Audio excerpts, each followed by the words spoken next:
Ada dua tadi saya kasih pilihan ya, apakah ganti cawapres, katanya nggak mungkin, ya sudah, berarti yang paling mungkin adalah presiden mengundurkan diri.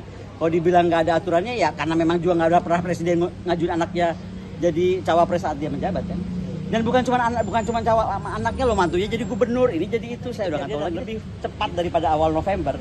Jadi buat saya pertanyakan juga kepada Pak Joko Widodo. Makanya gini lah Pak Presiden, kita supaya hiruk pikuk ini berhenti, supaya people power yang saya khawatirkan nggak terjadi, mendingan Pak Presiden ngundurin diri deh. Jadi enak gitu loh. Jadi kita juga nggak punya suuzon. Nah, bener nggak? Saya ini rakyat ya, kan jadi saya suuzon terus nih. Dia bantuin si Kaisang sampai kemana nih? Bantuin Gibran sampai kemana nih gitu kan? Udahlah biar nggak ada kayak begitu lagi, dan Bapak juga nggak usah pusing makan siang lagi gitu kan? Udah Pak, mundurkan diri aja, jadi enak. Bapak juga mulus, tenang kan? Kemudian juga Kaisang udah silakan juga maju, kita nggak usah pikir yang aneh-aneh. Gibran. Mungkin saya pengennya Kaisang aja kalau yang jadi presiden. Terus yang apa?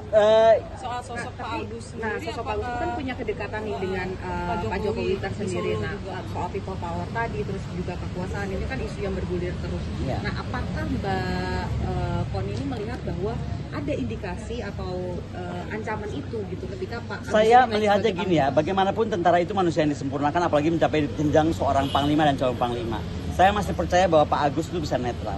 Tetapi sekali lagi, selama presiden itu menjadi panglima tertinggi, bahwa dia mampu mengintervensi, bisa.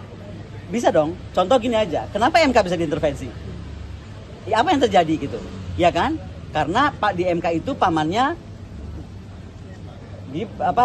Gibran gitu loh. Nah, saya nggak tahu saya khawatirnya, dan saya cuma berharap tidak terjadi apa-apa, jangan sampai angkatan bersenjata kita, tentara kita dipakai untuk intervensi. Karena saya cuma mengingatkan aja ya, sekuat apapun power, uang, kekuasaan, apapun yang Anda punya gitu, ketika masyarakat bergerak itu nggak bisa tertahan.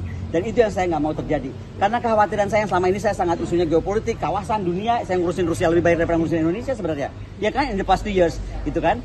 Tapi kenapa sekarang saya tiba-tiba kayaknya alert, ini mesti saya ingatkan, karena ini nggak bercanda. Saya itu nggak bercanda. Saya itu soalnya kemana-mana sekarang merasa bener loh. Kok ada kegelisahan gara-gara MK yang nggak adil ini, lalu bagaimana sikap Gibran yang menurut saya tidak tadi leadership value-nya kurang ya, komitmennya nggak bisa dipegang, mohon maaf, komitmennya nggak bisa dipegang, sebentar bilang A, sebentar bilang B, sebentar bilang di partai ini, sebentar bilang di partai itu. Apa ya, kita nggak boleh punya leaders yang begitu. Leaders ini, kita lagi ngomong negara loh. Dan sekali lagi dengan segala hormat, kita sangat hormat sekali sama Pak Prabowo ya, tapi kok saya khawatir dengan kesehatan beliau. Nah, jangan sampai nih, amit-amit ini saya amit-amit 7 tujuan, jangan sampai ada apa-apa. Tapi kalau ada apa-apa, kan pasti kekuasaan itu ada di tangannya wakil presiden. Jangan sampai nanti jadinya edisi presiden 2,5, nggak 3 periode tapi 2,5 periode dan 5 periode. Kita nggak tahu. Kalau sosok Pak Agus sendiri di mata Bu Koni gimana? Baik. Pak Agus sangat profesional, baik, dan orangnya ya sangat seru lah. Dan saya berharap Pak Agus bisa meneruskan apa yang dijejaki langsung oleh Pak Menhan tentang strategi pertahanan Nusantara, poros maritim dunia. Nah, ini kata poros maritim dunia jangan lepas ya, karena itu menurut saya belum selesai. Jangan sampai kita mau ngabrik lagi TNI yang sekarang sudah tertata untuk menjadi outward looking military gitu kan, atau menjadi angkatan perang Republik Indonesia. Jadi saya berharap Pak Agus dengan segala hormat bisa diteruskan apa yang sudah dicapai oleh Pak Prabowo sebagai Menhan bersama-sama Mabes TNI yang dipimpin oleh Pak Yudho Margono selama ini. Baiknya Pak Jokowi itu mundur atau cuti? Kalau saya sih bilangnya cuti, ya kan. Tapi saya pikir kalau Pak Ari bilang mundur benar juga sih. Ya, karena kalau cuti kan masih bisa intervensi kan gitu ya. Bukan juga kacau, bisa intervensi. Tapi kalau mengundurkan diri mungkin ya sudah. Berarti dia betul-betul kayak putus gitu loh alurnya gitu.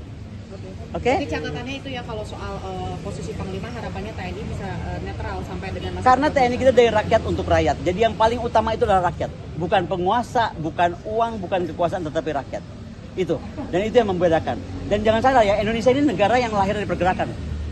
Dan itu bibit-bibit pergerakan tuh ada. Makanya be very careful dengan gerakan massa. Itu yang saya selalu ingatkan, dan kenapa saya harus ingatkan. Makanya saran saya supaya tidak semakin kita terombang-ambing, ya ada dua tadi saya kasih pilihan ya, apakah ganti cawapres, katanya nggak mungkin, ya sudah, berarti yang paling mungkin adalah presiden mengundurkan diri. Kalau dibilang nggak ada aturannya, ya karena memang juga nggak ada pernah presiden ngajuin anaknya jadi cawapres saat dia menjabat kan.